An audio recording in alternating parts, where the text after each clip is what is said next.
kembali mencari cinta, cinta bersemi saat pandemi. Masker dan vaksin mengikat janji, janji setia, setia abadi. Masker, vaksin, kau duet sejati. Ayo masker, ayo vaksin, tiada yang dapat merenggut sehatmu. Masker, vaksin, kau duet sejati.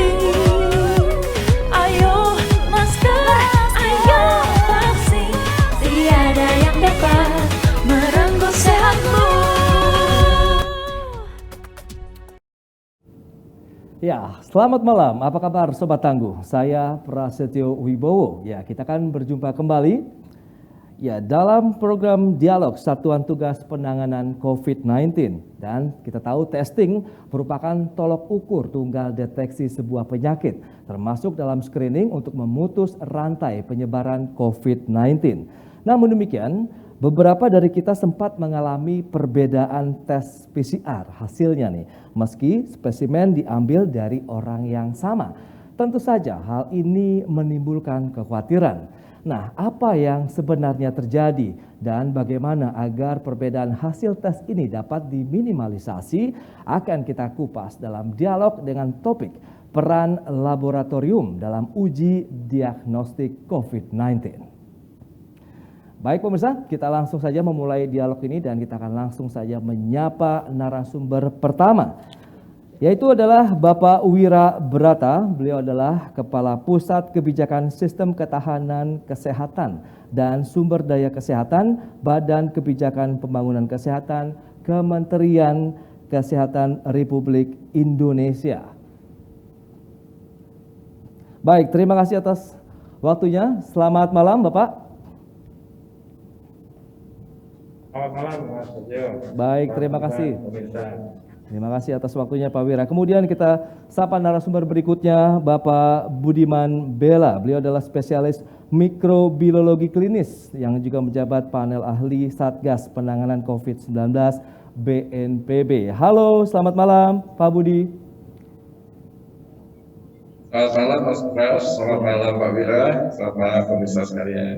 Baik, terima kasih atas waktu yang disempatkan ini untuk Pak Wira dan Pak Budi. Langsung saja kita bertanya ini ke Pak Wira Brata ya, terkait dengan kualifikasi laboratorium ini Pak Wira. Hal ini sangat penting karena laboratorium inilah yang menentukan hasil dari sebuah tes. Nah, lantas bagaimana nih Pak menjaga kualitas laboratorium sehingga akurasi hasilnya bisa optimal ini? Silakan Pak Wira. Terima kasih Mas. Jadi dikaitkan dengan fungsi laboratorium, bahwa laboratorium itu berfungsi untuk melakukan pemeriksaan sampel spesimen sediaan lain yang juga tentunya nanti diperlukan dan harus menjawab hasil yang tentunya akurat. Nah, ada mekanisme di mana internal kontrol untuk melakukan setiap proses pemeriksaan spesimen. Nah, agar nantinya hasil negatif atau positif itu validitasnya tinggi. Nah, semua lab itu memiliki persyaratan-persyaratan khusus. Nah, sebelum nantinya ditetapkan menjadi laboratorium pemeriksaan, khususnya dalam situasi pandemi saat ini sebagai laboratorium jejaring COVID. Nah, untuk pengaturan memang pada saat ini tinggi sekali kasus dan juga fluktuasi, ada kondisi di mana spesimen meningkat dan juga pada waktu tertentu dia akan menurun, tapi pada kondisi di mana tenaga pemeriksa spesimen dari laboratorium juga tersedia.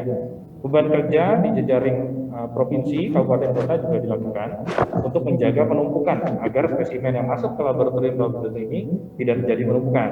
Nah, untuk lebih lanjutnya memang laboratorium harus mengikuti proses yang namanya proses akreditasi, yaitu pemeriksaan dan penilaian kelembagaan eksternal, dan juga dilakukan pemantauan untuk eksternal dari laboratorium, dan juga ada laboratorium pembina di mana dalam hal ini juga Dinas Kesehatan di provinsi memiliki tugas untuk melakukan pembinaan dan pengawasan. Tentunya SDM yang digunakan yang berfungsi di laboratorium memiliki keterampilan dan keahlian khusus spesifik untuk pemeriksaan khususnya di laboratorium COVID-19 ini. Saya kira demikian, Mas Prasetyo. Baik, Pak Wira, tapi kalau kita lihat dari sisi pengelola laboratoriumnya sendiri, ini dalam menjaga alat, kemudian tenaga labnya supaya tidak burn out sendiri, ini bagaimana? Karena kan sekarang kan kita tahu lagi banyak sekali kasus-kasus yang muncul begitu di masyarakat, ataupun kita tahu kasus COVID-19 yang kemarin juga cukup banyak begitu peningkatan kasus positifnya. Bagaimana nih untuk pengelola laboratoriumnya sendiri? Ya, baik, Mas Prasetyo. Pemirsa, memang pada saat ini ketika tenaga yang ada di laboratorium sangat terbatas jumlahnya dan juga banyak yang juga mengalami positif COVID. Nah, untuk itu memang pengelolaan manajemen SDM di laboratorium-laboratorium, termasuk di laboratorium rujukan nasional, dikendalikan dengan jadwal-jadwal ketat. Kami tetap buka Senin sampai hari Minggu, tentunya untuk melakukan pemeriksaan tetap kontinu berjalan. Mobilitas dari SDM juga dilakukan dan juga membagi beban kerja dari laboratorium-laboratorium itu. Tentunya tenaga terlatih tetap digunakan sesuai dengan spesifikasinya dan juga mengoptimalkan verifikasi data. Memang ini penting karena hasil yang keluar dari laboratorium ini harus dijaga mutunya valid, bahwa itu negatif atau itu positif, tetap memberikan hasil yang tidak berubah dan tetap sesuai dengan validitas data yang keluar. Nah, ini juga perlu dijaga maintenance dari peralatan digunakan di laboratorium, tentunya dengan banyaknya spesimen yang masuk di laboratorium, tentunya pemeliharaan alat yang digunakan harus kontinuitas dan juga dikendalikan dari pemeriksaan secara terus-menerus untuk pemeliharaan lebih lanjut. Demikian. Baik, Pak Wira, terima kasih atas penjelasannya. Dan kita langsung saja beralih ke Pak Budiman ini. Dok, gimana kalau kita bicara dari sisi alur pemeriksaannya di laboratorium itu sendiri bagaimana? Apakah ini juga melalui proses yang cukup rumit atau bagaimana? Mungkin bisa Anda jelaskan begitu. Ya, alur pemeriksaan yang ditetapkan di laboratorium tentunya sudah ada standar dari Kementerian Kesehatan, begitu ya. Sejak diterima itu tentu spesimen harus dicatat dengan baik identifikasinya, jadi identitas daripada spesimennya supaya tidak tertukar ya. Data-data harus dimasukkan secepat mungkin ke dalam sistem yang ya, kita ketahui namanya NAR. Oleh karena itu juga informasi pasien juga harus baik begitu ya. Kadang-kadang di laboratorium itu ada menerima spesimen-spesimen dari klinik. Nah, klinik yang mengirimkan spesimen ke laboratorium tentunya harus mengisi data pasien dengan benar, termasuk nomor induk kependudukan, supaya nanti tidak ada permasalahan di sistem NAR bisa dikenali begitu ya. Nah, jadi ini tentunya kalau hasilnya mau bisa keluar cepat, jangan sampai ada kesalahan dalam pengisian data dari pasien di sistem NAR tersebut. Tidak selalu itu hanya kesalahan di laboratorium, kadang-kadang juga yang mengisi input data pertama, misalnya dari klinik itu juga sudah harus memastikan bahwa harus benar gitu pengisiannya. Selanjutnya tentu dilakukan processing daripada spesimen tersebut dan ada standar-standarnya supaya bisa baik yang benar dan dilakukan pemeriksaan di laboratorium, kemudian keluar hasilnya, ini hasilnya diinput lagi ke dalam sistem NAR apakah positif atau negatif. Nah, setelah laboratorium memasukkannya ke dalam NAR, maka selanjutnya untuk masuk ke peduli lindungi itu adalah sudah di luar kemampuan laboratorium untuk mengatur, karena itu sudah tergantung kepada sistem transfer data dari NAR ke peduli lindungi, kurang lebih begitu. Nah, di laboratorium sendiri, laboratorium bisa membuktikan bahwa mereka sudah mengisi NAR-nya dengan cepat. Itu ada secara real time, bisa ketahuan jam berapa laboratorium mengisinya, dan itu bisa dilakukan print out begitu. Hasilnya bisa secara manual dilakukan print out dan bisa langsung dikirimkan kepada pasien. Nah, nanti kalau tidak cepat keluar di peduli lindungi, pasien masih bisa menggunakan hasil yang sudah diinput bukti print out bahwa data sudah masuk ke NAR yang disampaikan secara manual oleh laboratorium. Kurang lebih sementara begitu, Mas Pras. Baik, Dok, dengan alur yang seperti ini, biasanya lantas di mana kalau kita lihat dari letak distoperinya sendiri? Karena kan banyak sekali yang terjadi perbedaan hasil dari penelitian ataupun hasil dari sampel yang diambil dari tubuh orang yang sama begitu. Oke, ini yang maksudnya yang ditanyakan adalah kesalahan dalam input data atau kesalahan hasil pemeriksaan laboratorium, Mas Pras. Jadi Ya, antar laboratorium itu memang bisa terjadi ada hasil berbeda. Oke. Kalau kita lihat dengan kondisi seperti ini, apakah dilihat dari hasil PCR yang kadang-kadang kan kita lihat hasilnya berbeda antara satu lab dengan lab yang lain begitu. Sehingga mungkin perlu ada data pembanding begitu yang harus dilakukan oleh masyarakat. Nah, ini yang masyarakat harus tahu betul begitu ya, bahwa bisa terjadi hasil berbeda walaupun orangnya sama yang diperiksa, itu ada banyak sekali faktornya. Oke. Salah satunya adalah hari pengambilan spesimen yang berbeda begitu. Kemudian kualitas daripada spesimennya pada saat sampai di laboratorium gitu, itu bisa juga mempengaruhi. Jadi misalnya spesimen saya diambil, kemudian transportasi di perjalanan sampai ke laboratoriumnya itu mengakibatkan kerusakan, itu bisa terjadi. Atau saya diperiksa di lab A hari ini, besoknya pasien tidak puas periksa ke lab B.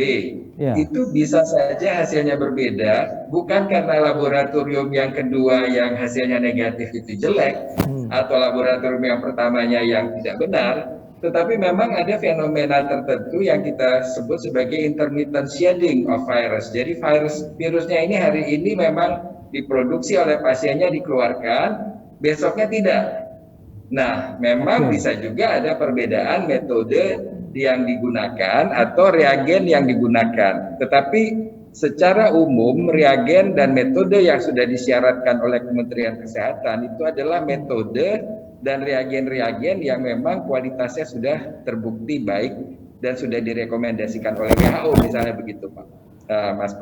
Baik, tapi kalau begitu faktor-faktor apa saja yang menjadi pemicunya, Dok? Kalau memang tadi ada beberapa hasil yang berbeda dan masyarakat harus bertindak ataupun bersikap seperti apa jadinya?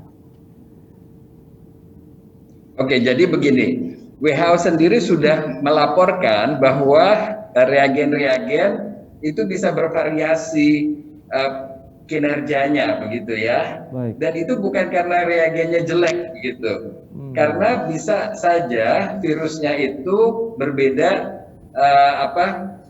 virusnya itu kemungkinan oleh satu reagen bisa diidentifikasi, oleh reagen lain tidak teridentifikasi. Fenomena itu juga dikeluarkan, dilaporkan oleh WHO begitu ya. Jadi tidak semata-mata karena misalnya cara pengambilan yang tidak benar ataupun karena hari yang berbeda, tapi bahkan kalaupun sampelnya persis diambil sama. Jadi harusnya kalau mau membandingkan itu seperti ini. Sampel saya yang diambil kemudian dibagi dua, diberikan ke lab A dan satunya lagi diperiksa oleh lab B, itu baru bisa dibandingkan. Tapi kalau harinya berbeda tentu sudah tidak bisa, karena tadi yang saya sudah sampaikan. Nah, kemudian kalau mau membandingkan kinerja laboratorium, itu yang harus dilihat adalah mereka menggunakan reagen yang persis sama, dan kemudian sampel pasien yang persis sama, dan kemudian terlihat lab A bisa positif, lab B negatif, itu baru kita bisa mengatakan ada yang nggak benar dengan salah satu laboratorium ini. Tapi kalau mereka menggunakan reagen yang berbeda, itu bahkan kita tidak bisa menyalahkan kok kenapa Kemenkes mengeluarkan reagen tersebut, itu karena memang mereka bagus. Bisa saja ada varian mutan yang baru yang oleh reagen A tidak bisa terdeteksi, tapi reagen B bisa, dan itu tidak bisa disalahkan karena kita tidak bisa ngatur virusnya mesti mutasinya kemana. Waktu merancang pertama itu reagen itu memang bagus, tapi kemudian timbul bisa mutasi yang mengakibatkan tidak terdeteksi. Kurang gitu, tapi sementara begitu Mas Pras soal sikap pasien harusnya seperti apa, harusnya ada edukasi dari laboratorium, dan menurut saya ini yang penting. Oke, berarti itu yang perlu ada pemahaman lagi begitu di masyarakat ya terkait dengan mekanisme dari pelaksanaan pemeriksaan PCR sendiri di beberapa lab itu tidak bisa dikatakan meskipun standarnya sama begitu, tapi tadi ada beberapa faktor yang menentukan sepertinya Dok ya. Ya, dan sikap masyarakat terhadap hasil PCR tersebut serta pemanfaatan hasil PCR itulah yang menurut saya yang lebih penting begitu ya. Baik. Misalnya mohon di stop kalau saya terlalu panjang ya Mas Pras Baik, menjelaskan. Dok. Tapi misalnya begini, ada orang yang ingin menggunakan uji PCR itu supaya nanti malam mereka bisa buka masker dan kemudian bisa seenaknya tidak menerapkan prokes gitu ya, Iya, mau iya. ketemuan rame-rame. Itu nggak benar sebetulnya. Oke. Kenapa? Karena sebagus-bagusnya hasil pemeriksaan, maka hasil pemeriksaan tersebut tidak 100% akurat. Jadi misalnya PCR, itu kita rekomendasikan untuk dipakai. Kenapa? Karena sensitivitas dan spesifisitasnya tinggi. Oke. Apakah 100%? Jawabannya no. Tidak ada pemeriksaan yang 100% akurat, itu tidak ada. Jadi bahkan kalaupun pemeriksaannya sudah sangat baik, yang memeriksa baik, yang ngambil spesimen baik, tetap saja masih sekitar 95%. Berarti masih ada 5% yang berpotensi kenapa-kenapa. Nah, masyarakat harus memahami bahwa anjuran pemerintah untuk menerapkan prokes itu sudah benar sekali. Dengan kata lain, kalau mau ketemuan ya jangan di ruang tertutup. Kalau mau buka masker, di ruang tertutup jaraknya harus lebih dari 2 meter. Itu pun ruang tertutupnya harusnya ventilasinya bagus dan seterusnya dan seterusnya. Ini yang kelihatannya kita belum terlalu paham, dan laboratorium sebetulnya bisa mengeluarkan edukasinya. Kalau hasil positif itu sikap masyarakat harusnya seperti apa? Kalau hasilnya negatif, sikapnya dari orang yang menerima hasil tersebut harusnya seperti apa? Kurang lebih gitu, Mas Pras. Baik, Dok, terima kasih penjelasan yang cukup gamblang begitu. Dan kita ke Pak Wira Brata kembali nih, Pak. Beberapa saat lalu kita juga sempat mendengar ya terjadinya entry data ini ke dalam sistem. Ini bagaimana bisa demikian dan kenapa bisa terjadi nih, Pak Wira? Silakan. Ya, baik, Mas Dio. Memang entry data ini menjadi sesuatu yang sangat krusial dari hasil penelitian di laboratorium, karena ini akan menjadikan data yang menjadi bagian dari pemutusan kebijakan selanjutnya. Nah, keadaan gangguan atau adanya masalah pada data seperti human error itu dapat saja terjadi.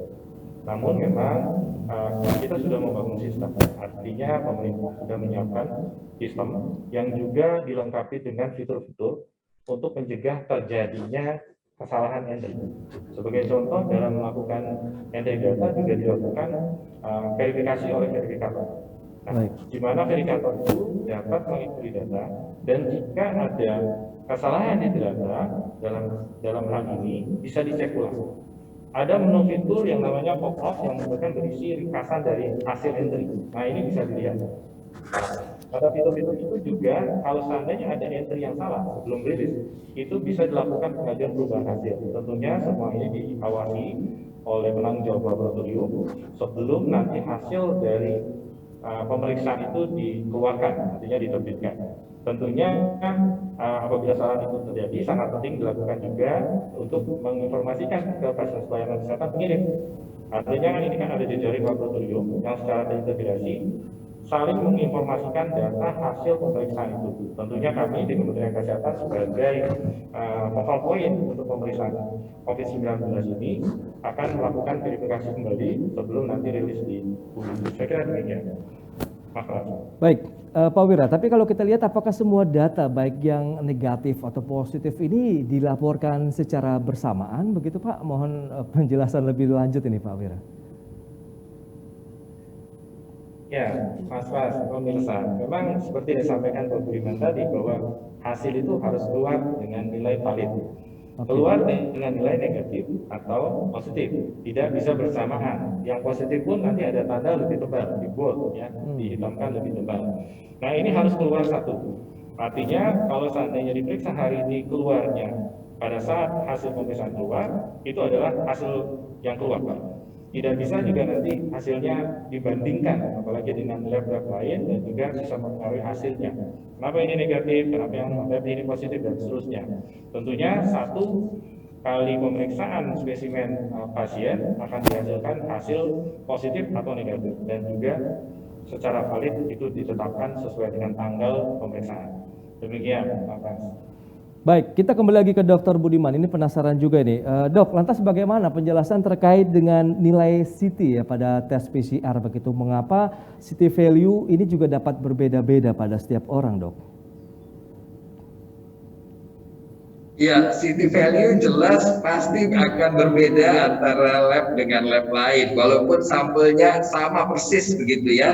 Misalnya sampel diambil dari satu orang, dibagi dua, sampelnya ke lab A dan lab B, mereka menggunakan reagen yang berbeda, dijamin CT value-nya nggak akan sama. Kenapa? Karena kinerja daripada reagennya itu berbeda. Jadi setiap reagen itu memang sudah dibuktikan bahwa mereka mampu mengidentifikasi COVID-19.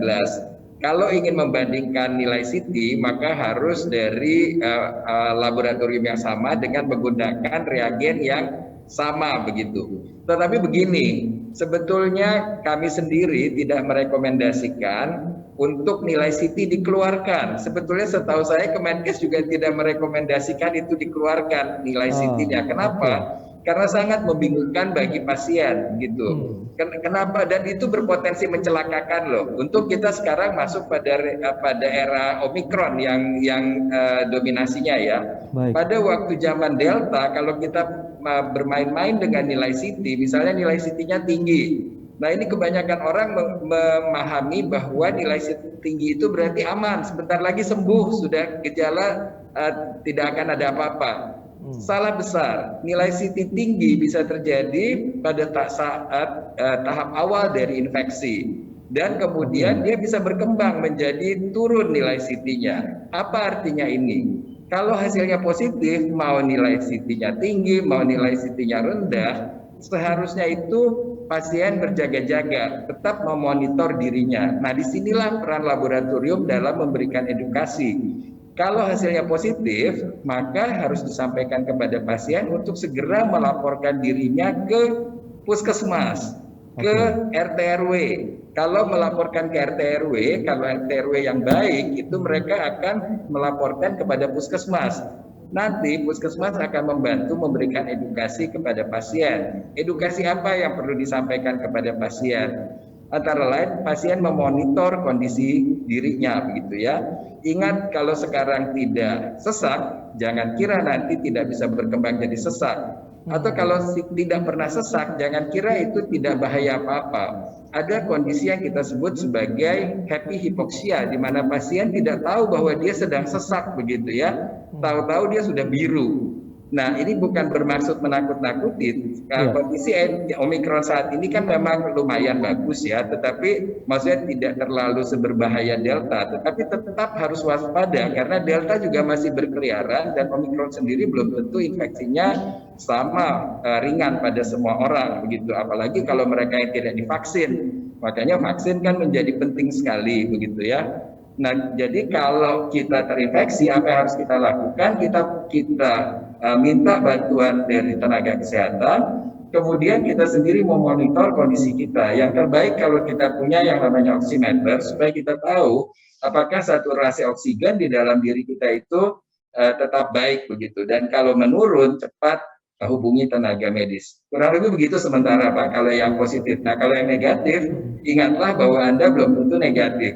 Jangan menularkan kepada mereka yang belum memiliki kekebalan. Dalam hal ini jangan sampai mereka yang belum divaksin itu sampai tertular dari kita-kita yang walaupun sudah divaksin sekalipun, tapi yang kalaupun kita negatif dan kita pernah kontak dengan orang lain, kita bisa tetap mencelakakan orang lain. Baik, Dok, menarik. Tapi kenapa masyarakat juga sampai saat ini ya Dok, masih sering berpatokan nih dengan nilai CT value nih, apa yang sebagai ya patokan juga bagi mereka, apakah ini bisa punya di pernyataan sembuh atau belum dari COVID-19? Ya, jadi memang pertama dulu CDC dari USA itu mengeluarkan informasi bahwa kalau nilai CT-nya itu tinggi gitu ya, udah dekat-dekat 36 gitu ya, itu biasanya sudah tidak infeksius virusnya. Tetapi ada warning dari CDC, hati-hati mengeluarkan, bahkan CDC mengatakan kalau mengeluarkan nilai CT maka harus ada kajian di laboratorium tersebut dengan dibandingkan dengan kultur. Bayangkan itu siapa yang punya laboratorium kultur begitu ya untuk mengatakan bahwa ini sudah tidak infeksius lagi.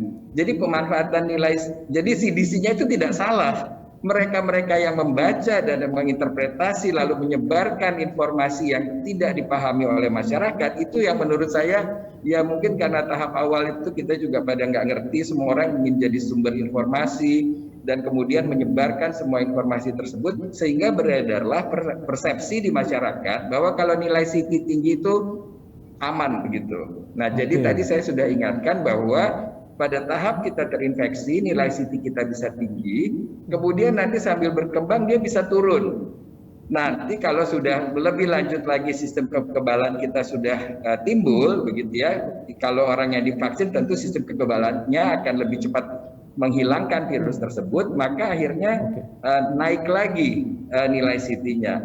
Oleh karena itu nilai CT harusnya interpretasi oleh mereka yang memiliki kewenangan klinis, begitu ya. Jadi dokter dalam hal ini. Jangan sampai nilai CT diinterpretasi oleh mereka yang tidak paham. Iya. Berarti pemahaman lagi juga yang harus ditingkatkan di masyarakat. Dan kita ke Pak Wira Brata, ini menarik ya, masih terkait dengan CT.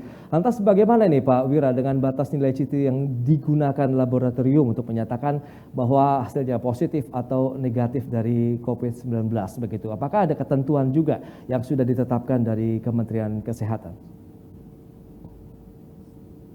Ya baik Mas pemirsa, seperti yang disampaikan oleh Dr. Budiman tadi bahwa CT itu sangat dipengaruhi oleh alat yang digunakan dan juga reagen yang digunakan.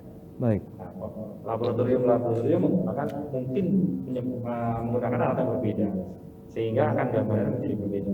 Tapi angka absolut validitas hasil pemeriksaan PCR itu jelas, positif, negatif. Secara kualitatif itu disebutkan, ya, dengan nilai. Misalnya angka kualitatif positif itu dinyatakan unbold, ya tebal, itu positif. Jadi pasien itu positif. Nah selanjutnya sebenarnya CT ini adalah golden cut standar dari angka yang digunakan dari pemeriksaan laboratorium. Nah sebenarnya itu ditujukan untuk melihat bagaimana gambaran secara umumnya adalah semakin tinggi nilai CT berarti nilai jumlah virusnya semakin berkurang kan gitu ya. Nah, itu seperti Dr. Budiman lengkap sekali tadi sampaikan. Nah, memang sebenarnya pemeriksaan selanjutnya adalah bagaimana melihat varian-varian itu dengan pengujian-pengujian seperti BGS, whole genome sequencing. Nah, ini hal lain lagi untuk melihat bagaimana pemeriksaan PCR yang positif kemudian dilanjutkan dengan pemeriksaan SGTF untuk melihat Omicron. Nah, CT ini membantu sebenarnya pemeriksaan dalam menganalisis hasil untuk melihat range mana dari range yang disampaikan tadi oleh WHO sekitar 35-40 tadi, yang mana itu bisa dilihat dengan tajam. Nah, itu sebenarnya juga tidak digunakan untuk hasil ya, hasil disampaikan untuk kepada pasien atau masyarakat, tapi lebih kepada yang diperlukan adalah apakah seseorang itu positif COVID atau negatif. Itu yang penting di masyarakat, sehingga itu tidak akan mempengaruhi dampak sosial yang lebih luas di masyarakat. Saya kira itu masalah yang perlu dipahami bersama. Baik Pak Wira, terima kasih atas penjelasannya. Dan kita kembali lagi ke Dr. Budiman. Ini menarik ya kalau kita lihat begitu. Jika melakukan tes pembanding begitu, mana hasil yang dijadikan acuan atau diambil jika ternyata hasilnya memang berbeda, yang satu positif kemudian satunya negatif ini Dok?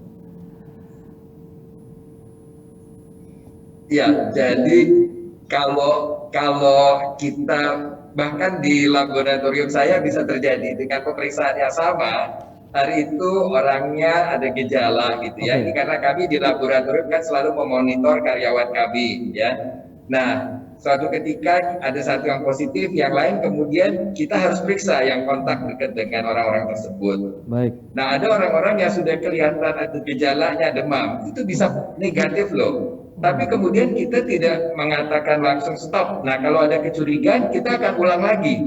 Masih dengan reagen yang sama. Dan ternyata kalau kita ulang 3 hari berturut-turut, bisa kemudian muncul salah satunya positif.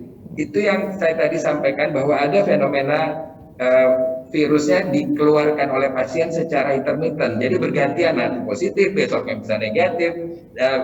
Dan itu kita harus waspadai. Oleh sebab itulah kalau hasilnya negatif, kita jangan pastikan bahwa ini pasti negatif.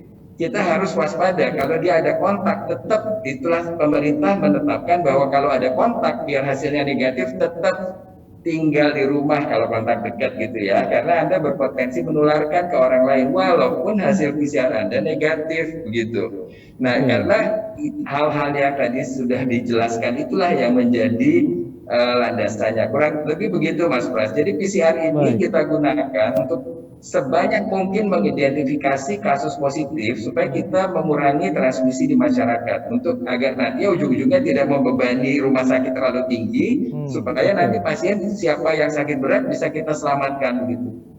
Baik, dan sebelum kita mengakhiri dialog hari ini Dok, mungkin ada closing statement yang bisa disampaikan oleh Dr. Budiman ini. Terima kasih Mas Pras. Jadi saran saya kepada pemirsa sekalian, upayakanlah agar Anda bisa divaksin supaya Anda bisa terlindung, dan kemudian gunakanlah hasil pemeriksaan PCR dengan bijaksana sesuai dengan anjuran yang diberikan oleh laboratoriumnya. Terima kasih. Baik, kemudian bagaimana dengan Pak Wirabrata, closing statement yang bisa disampaikan pada pemirsa?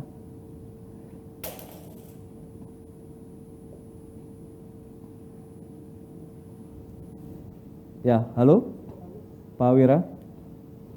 Kelihatannya masih diam Pak. Terima kasih. Ada dua Iya, hal silakan mungkin Pak Wira. atas pemirsa. Ya. Pertama adalah penguatan untuk laboratorium jejaring khususnya di daerah ini. Bagaimana melakukan upaya-upaya pelaksanaan tugas sebaik mungkin dalam melakukan pemeriksaan COVID ini, dan juga nanti Dinas Kesehatan Provinsi dan juga kami di pusat akan melakukan pemantauan dan validasi secara kontinu berkala untuk memastikan laboratorium ini tetap menghasilkan hasil yang valid. Oke. Untuk masyarakat tentunya protokol kesehatan saya sampaikan Dr. Bidan tadi, bagaimana nanti jika diperlukan lakukan pemeriksaan laboratorium dan menilai hasil dari laboratorium dilihat sedapat mungkin agar tidak menjadikan satu yang gangguan di masyarakat. Artinya, lihat hasilnya, kalau memang dibutuhkan untuk penerbangan, cek hasilnya, kalau memang boleh diizinkan naik terbang, baru bisa terbang. Nah, ini untuk menghindari penularan lebih luas lagi. Saya kira itu, Mas. Baik, nah ini terakhir ini Pak Wira, menarik. Lantas bagaimana masyarakat memilih lab yang benar-benar sudah terakreditasi oleh Kementerian Kesehatan? Ya, baik.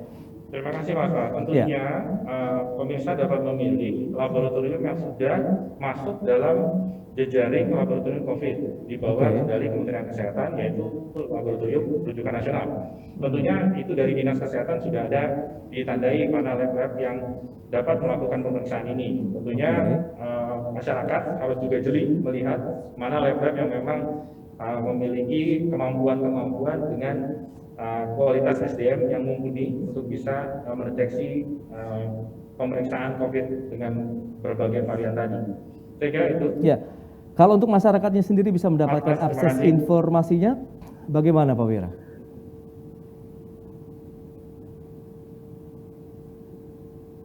Ya, halo. Ya, sebenarnya kami sudah punya list laboratorium mana yang bisa dilakukan pemeriksaan COVID ini. Yang masuk dalam jejaring di websitenya Kementerian Kesehatan. Untuk saat ini di Badan Litbang Kementerian Kesehatan. Nanti masyarakat bisa mengakses melalui handphone, juga gadget bisa lihat websitenya, melihat daftar tadi, sehingga bisa yakin ini lab yang memang peruntukan untuk pemeriksaan COVID dan juga masuk dalam jejaring laboratorium COVID di Indonesia. Saya kira demikian. Baik, terima kasih Pak Wira atas informasi yang disampaikan, demikian juga Dr. Budiman. Jadi memang kita kembali lagi kepada masyarakat dari sisi tingkat kedisiplinan kita dalam menerapkan protokol kesehatan itu adalah utama ya dalam memutus rantai penyebaran COVID-19 di Indonesia. Baik pemirsa, saya juga tidak lupa juga mengingatkan kepada Anda untuk selalu memakai masker dengan benar, kemudian menjaga jarak dan menghindari kerumunan, serta mencuci tangan pakai sabun dengan air yang mengalir, kemudian juga mengurangi mobilitas, dan ayo segera vaksin. Baik, saya akhiri talkshow pada malam hari ini. Saya Prasetyo Wibowo beserta tim yang bertugas undur diri. Terima kasih dan sampai jumpa. Pandemi hanya akan pergi bila kita saling peduli. Sebab bila tidak, gelombang baru datang dan pergi. Berani mengingatkan orang lain untuk lindungi diri, saling jaga, mau menerima dan rela memberi. Kencangkan lagi maskermu. Kurangi mobilitas dan hanya untuk yang perlu. Rutin olahraga dan vaksinasi lengkap demi imunitasmu. Kita percaya, kita pasti bisa.